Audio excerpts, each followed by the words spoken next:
Open the prism and place the drill into the prism. The drill should protrude approximately 20 millimeters.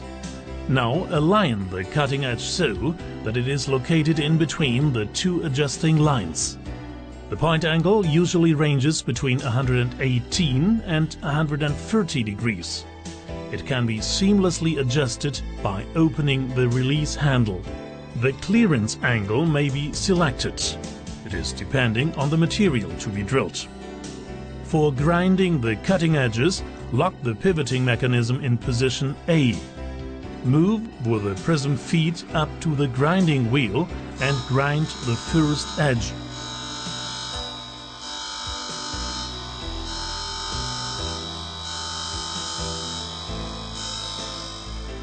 Turn the drill and grind the second edge using the same settings. For the back or clearance facet, the pivoting mechanism is locked in position B. The grinding is done according to the first two edges.